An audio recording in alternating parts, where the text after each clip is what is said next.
Assalamualaikum warahmatullahi wabarakatuh. Alhamdulillahirabbil alamin wa bihi nasta'in ala umur dunia waddin wa ala alihi washabihi ajmain amma ba'du. Yang terhormat Ibu Dr. Syam'iyah SPDI MAG selaku dosen pengampu mata kuliah manajemen PIAUD. Baik, di sini saya Indriani Asyafi'i Nur Ilahi dengan NIM 12120100062 izin untuk akan mempresentasikan hasil tugas saya, yaitu tentang konsep manajemen pendidikan non-formal. Adapun submateri yang akan saya sampaikan, yang pertama yaitu definisi manajemen kurikulum, yang kedua model-model kurikulum PIAUD, dan yang ketiga yaitu efektivitas penggunaan kurikulum PIAUD. Masuk ke pembahasan yang pertama yaitu tentang definisi manajemen kurikulum. Nah, teman-teman, di sini terdapat dua kata. Yang pertama yaitu manajemen dan yang kedua kurikulum. Nah, untuk manajemen itu sendiri dapat didefinisikan sebagai proses yang berbeda yang dimana itu terdiri dari perencanaan, pengorganisasian, pelaksanaan, pengontrolan, penentuan dan juga pemenuhan daripada tujuan dengan menggunakan sumber daya manusia dan sumber daya yang lainnya. Sedangkan untuk kurikulum itu didefinisikan sebagai rencana dan penataan yang dimana itu mengenai tujuan, isi dan bahan pelajaran serta cara yang digunakan sebagai pedoman penyelenggaraan kegiatan pembelajaran, yaitu untuk mencapai suatu produktivitas dalam pendidikan. Adapun definisi manajemen kurikulum menurut Ari Kunto tahun 2009, di situ dijelaskan bahwa manajemen kurikulum adalah segala proses usaha bersama untuk memperlancar pencapaian tujuan pengajaran dengan titik berat pada usaha dan juga meningkatkan kualitas interaksi belajar mengajar. Dari definisi-definisi tersebut dapat kita simpulkan bahwa manajemen kurikulum ini merupakan sebuah kegiatan merencanakan, mengorganisasikan, melaksanakan, dan juga mengawasi perangkat pembelajaran yang dimana itu berisi tentang satu materi, bahan, dan metode pembelajaran demi tercapainya proses pendidikan yang efektif dan efisien. Kemudian masuk kepada pembahasan yang kedua, yaitu tentang model-model kurikulum PIAUD. Nah, di sini terdapat 4 model ya. Yang pertama yaitu model kurikulum high scope, yang kedua model kurikulum kreatif, dan yang ketiga model kurikulum Vygotsky, dan yang keempat model kurikulum Waltrop. Untuk model kurikulum yang pertama yaitu pendekatan high scope ya, yang dimana itu merupakan pendekatan yang berusaha menciptakan teknik dan strategi pembelajaran dalam berinteraksi dengan anak sehingga dapat menjadikan anak tersebut itu dapat berpikir mandiri dan juga dapat memecahkan masalahnya dengan sendiri. Nah, dengan melakukan pendekatan ini, itu dapat melatih kemandirian dan juga rasa percaya diri seseorang. Nah, untuk yang kedua ini yaitu model kurikulum kreatif, yang dimana istilah kreatif ini itu dapat didefinisikan sebagai memiliki daya cipta ataupun memiliki kemampuan untuk menciptakan suatu hal yang baru gitu. Dari model kurikulum yang kedua ini terdapat beberapa poin yang perlu diperhatikan, yaitu yang pertama pembelajaran kreatif.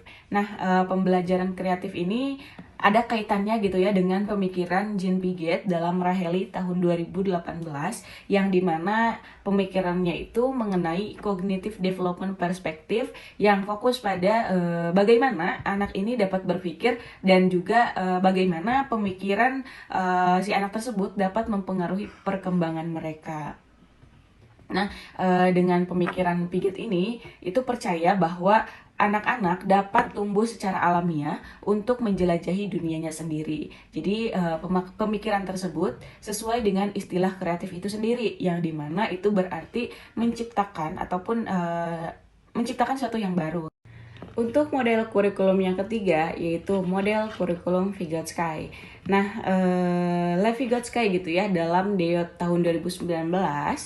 Jadi Lev Vygotsky ini seorang ilmuwan asal Rusia yang terkenal dengan teori sosiokulturnya. Levi-Gotsky mengungkapkan bahwa konsep penting tentang perkembangan kognitif adalah hukum genetik tentang perkembangan atau zona perkembangan proksimal dan mediasi, yang dimana anak ini dalam perkembangannya itu membutuhkan orang lain untuk memahami sesuatu dan juga dalam memecahkan masalah yang dihadapinya.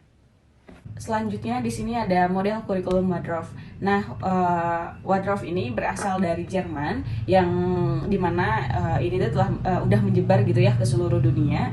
Jadi banyak juga yang tertarik dengan pendekatan ini gitu, karena mungkin orang-orang tuh ngelihatnya sebagai sebuah alternatif untuk pendidikan tradisional dan juga sebagai inspirasi untuk memperbaiki pendidikan. Nah, dengan model pembelajaran Waldorf ini juga itu bertujuan untuk meningkatkan lingkungan pembelajaran yang sehat, tidak tergesa-gesa sesuai perkembangan bagi anak-anak usia dini.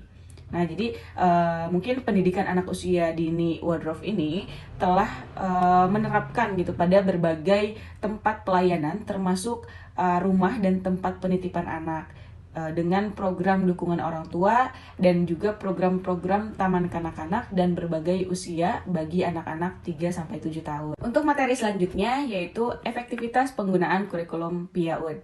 Nah, dikarenakan kurikulum PIAUD ini menjadi landasan utama gitu ya, landasan penting dalam penyelenggaraan pendidikan yang berkualitas bagi anak usia dini, maka dari itu efektivitas penggunaannya ini menjadi sorotan utama dalam memastikan gitu ya tercapainya tujuan pendidikan dan juga perkembangan optimal anak. Nah, dari efektivitas penggunaan kurikulum PIAUD ini kan dan juga perkembangan optimal anak. Nah, dari efektivitas penggunaan kurikulum PIAUD ini kita dapat melihat dari konsep efektivitas kurikulum PIAUD. Nah, efektivitas kurikulum PAUD ini didefinisikan sebagai sejauh mana kurikulum ini tuh mampu mencapai tujuan pendidikan dan perkembangan anak usia dini secara optimal. Mungkin itu dapat diukur gitu ya dari beberapa faktor. Salah satunya itu dalam perkembangan anak, kualitas pembelajaran, keterlibatan pemangku kepentingan, dan juga hasil belajar anak. Untuk selanjutnya, di sini ada indikator efektivitas kurikulum PIAUD.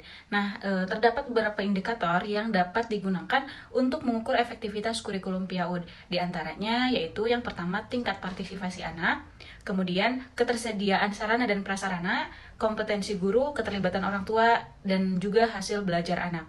Nah, tingkat partisipasi anak ini bisa dilihat dari jumlah anak yang mengikuti program PIAUD dibandingkan dengan populasi usia dini di daerah tersebut. Kemudian ketersediaan sarana dan prasarana ini yaitu bisa dilihat dari kecukupan dan kualitas sarana prasarana yang menunjang pelaksanaan kurikulum PIAUD. Kemudian yang ketiga yaitu kompetensi guru. Nah, itu juga dapat dilihat dari kualifikasi dan kemampuan guru dalam menerapkan kurikulum PIAUD. Kemudian yang keempat, keterlibatan orang tua. Nah, ini dapat dilihat dari partisipasi aktif orang tua dalam proses belajar mengajar anak usia di pendidikan anak usia dini. Kemudian yang terakhir, hasil belajar anak. Nah, itu juga dapat dilihat dari pencapaian anak dalam aspek perkembangan dan juga kompetensi yang sesuai dengan indikator kurikulum PIAUD. Nah, selanjutnya di sini ada faktor-faktor yang memengaruhi efektivitas kurikulum PIAUD. Nah, adapun efektivitas penggunaan kurikulum PIAUD ini dapat dipengaruhi oleh beberapa faktor, di antaranya yaitu adanya kesesuaian kurikulum dengan karakteristik dan kebutuhan anak usia dini serta kemudahan implementasinya. Kemudian yang kedua, kompetensi guru. Nah, kompetensi guru ini juga dapat memengaruhi gitu ya dalam keefektivitasan kurikulum PIAUD. Nah, dari kemampuan guru dalam memahami, menerjemahkan dan juga menerapkan kurikulum PIAUD dalam pembelajaran. Kemudian dari sarana dan prasarana. Nah, itu juga dapat mempengaruhi gitu ya dalam kecukupan dan kualitas sarana prasarana yang menunjang pelaksanaan kurikulum PIAUD. Kemudian yang keempat di sini ada dukungan orang tua dan masyarakat. Tentu ini juga dapat sangat mempengaruhi gitu ya dalam keefektivitasan ataupun kelancaran pembelajaran kurikulum PIAUD. Dapat dilihat dari partisipasi aktif orang tua dan masyarakat dalam menciptakan lingkungan yang mendukung pembelajaran anak usia dini. Kemudian yang terakhir di sini manajemen PIAUD.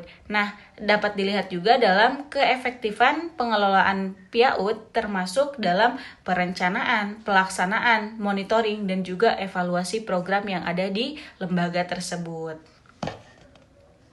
Nah, selanjutnya di sini ada upaya meningkatkan efektivitas kurikulum PIAUD.